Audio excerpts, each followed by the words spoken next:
Hey, welcome to season 2 of That's a Good Cup of Joe. Listen, Happy New Year. And with 2022, we kick off the midterm election season. And yes, the midterm election season, I say it like it's a sports thing, right? When it's not. It's not. But with 2022, the Democrats were hoping to introduce or campaign with the fact of the passing of the Build Back Better bill that was proposed in the Senate, which passed the House. Now, unfortunately, it didn't go through. And that's because of this young man, Mr. Joe Manchin. Because before the holidays, Mr. Joe Manchin dropped some lyrics, and apparently the Democrats did not like it. And of course, if you're going to give bad news to the Democrats, there's only one place to do it, and that's on Fox News Sunday. This is what he said. At the center of this negotiation with the president over his social spending and tax bill, the Build Back Better bill that is not coming up in the Senate before the new year, in part largely because of your reservations. Without you, the leadership doesn't have the votes it needs. So today, right now, what's the state of play? Well, Brett, this is a mammoth piece of legislation, and I had my reservations from the beginning when I heard about it 5.5 months ago, and I've been working diligently every day and every minute of every day. I've been working on this, meeting with, whether it be the President Biden, whether it be Majority Leader Schumer and his staff, whether it would be with Nancy Pelosi, all of my colleagues, from all different spectrums of the political spectrum, if you will, from the right to the left. I've done everything humanly possible. And my concerns I had, and I still have these concerns, and where I'm at right now, the inflation that I was concerned about, it's not transitory, it's real, it's harming every West Virginian. It's making it almost difficult for them to continue to go to their jobs, the cost of gasoline, the cost of groceries, the cost of utility bills. All of these things are hitting in every aspect of their life. And you start looking at, then you have the debt that we're carrying at $29 trillion. You have also the geopolitical unrest that we have. You have the COVID variant, and that is wreaking havoc again. People are concerned. I've been with my family. I know everyone's concerned. So when you have these things coming at you the way they are right now, I've always said this, Brett, if I can't go home and explain it to the people of West Virginia, I can't vote for it. And I cannot vote to continue with this piece of legislation. I just can't. I've tried everything humanly possible. I can't get there. You're done. This is a no. This is a no. So, with that being said, as you can tell, really, the Democrats weren't happy when he dropped those. And of course, the press secretary, she had some lyrical flavor to add to that. And, well, it just put a bad taste in everybody's mouth. And, of course, now that Joe Manchin says that there's nothing to put on the table, it's really hard. You got a president who's looking to do what he can to help the people of the United States. And you got a party, the opposite party, the Republicans, who are actually doing everything they can to prevent him from doing anything. And then instead of putting forth a united effort, Joe Manchin, as well as Kristen Sinema, are opposing the Build Back Better bill and the Voting Rights Act. Now, Democrats, they like to blame Joe Manchin for the stalemate. And that's,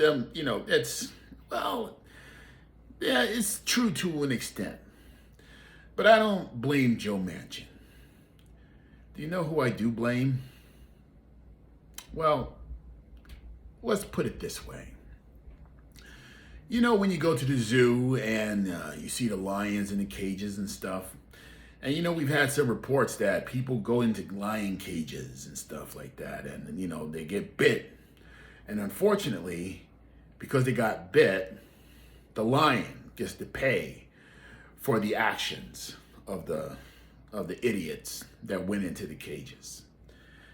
That's how I view Joe Manchin. Not as the idiot, not as the guy who went into the cage. I view Joe Manchin as the lion. You know, they are instinctively going to respond to certain things to a degree. Now, unfortunately, the culture in politics now is that if you grease the right hands, you get what you want. And that's what corporations are doing with Joe Manchin and Kristen Sinema. Donations, donations, donations. You give enough donations, a few $1 million here and so forth, you get to block the Build Back Better bill. You get to block the voting rights bill.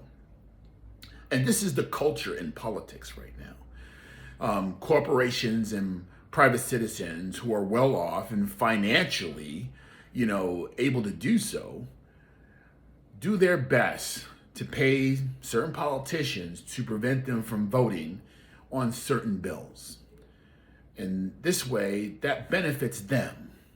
And it hurts the people in which those bills are intended to help. Now, I know you said, but you said you don't blame Joe Manchin. Well, in a way, I don't. And you know why I say that? As you know, there are 3 branches of government. There is the legislative branch, where Congress, senators, Congress people, they make laws. They set, they put things in place to pretty much run the government. And then you have the executive branch, which is the second branch. And they, the president and his cabinet, run the government agencies for which those laws were written for. And in doing so, they help execute and run the government, right? Because they actually run it. And then you have the judiciary. Well, the judiciary, which is appointed by the Congress because they're advised and consent because the executive nominates individuals for the courts. And then they make sure that the laws are being followed and so forth like that. Well, you know what? I believe that there is a 4th branch of the federal government. And those people in that 4th branch, well, they're you and they're me. There are every citizen in this country that votes for public office because they select the members for which feeds the branch 1, that feeds branch 2, which in turns 1 and 2 feed branch 3, and then branch 3 goes back to 4. And then the cycle continues with every election season. So I believe that the citizens of this country is, in fact, the 4th branch of this government. Now, for years, I believe that this 4th branch of government has pretty much been ineffective in its responsibility. It's pretty much put on a shelf every year. During the election season, they're out there, the politicians are out there, telling them what's wrong and who they can trust in and rely on. And then by November, they vote for those individuals. And then once the election is had and the seats are taken, then the politicians put them back on the shelf and say, okay, you don't need to do anything now. Let's just run things. And we pretty much, let them run it. But I think we've become ineffective in laying the foundations for which they are supposed to run the government. Because not everyone is engaged in the politics of our country, this 4th branch of the government. And to some degree, the elected officials who are elected into office by those individuals are pretty much doing their best to try to push down the amount of people involved.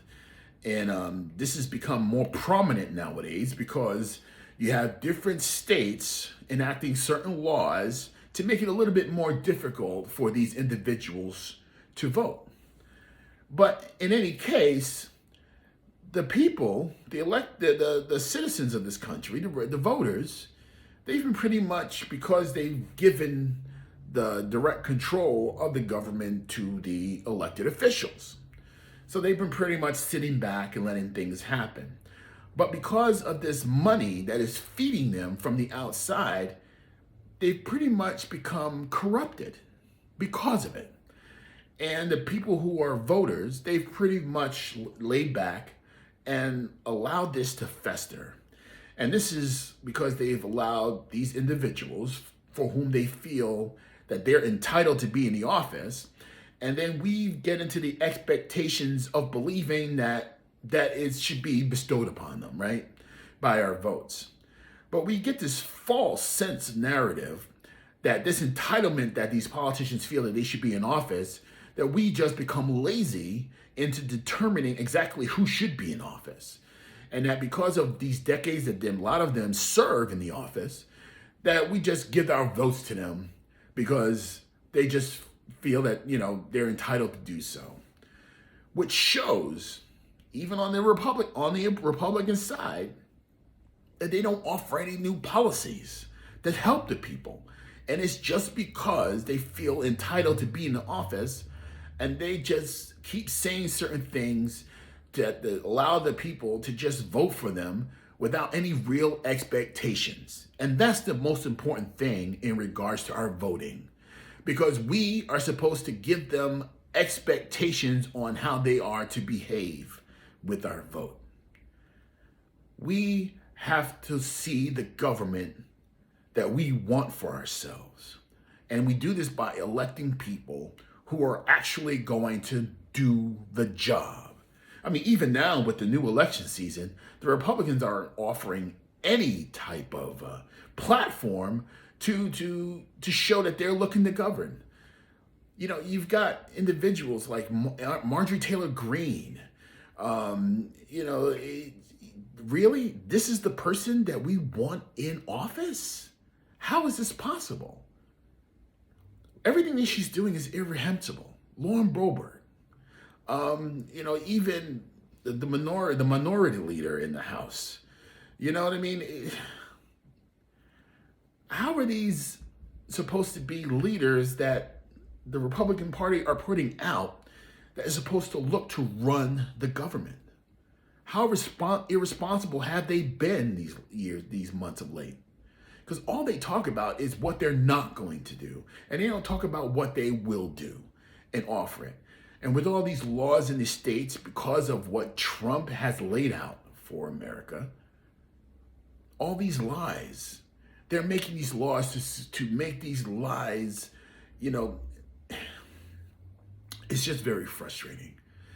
And it's just, we as the American people need to feel the need to get out there and vote. It is our responsibility to make sure that we are setting a level of expectations with our leaders so that they can govern this country responsibly and ethically.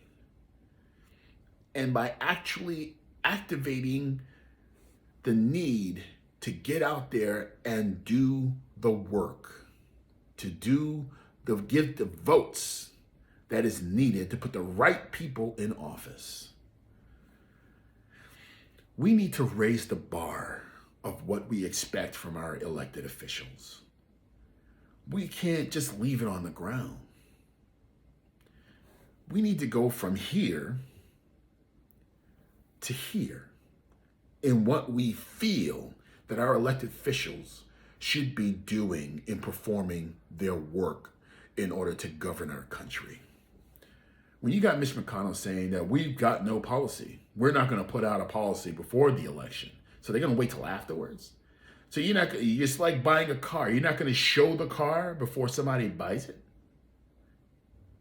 You're not going to look in the house to say that you want to buy the house. So you're just going to walk up to a building with a tarp on it and just say, okay, I'm going to buy it. I don't know what's going on in there. I don't know what's in there, but I'm just going to go buy it blindly. That isn't responsible.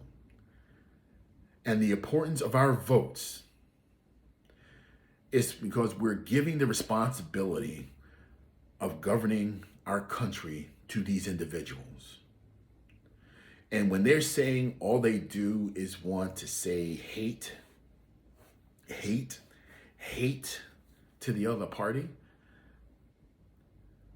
that's very irresponsible.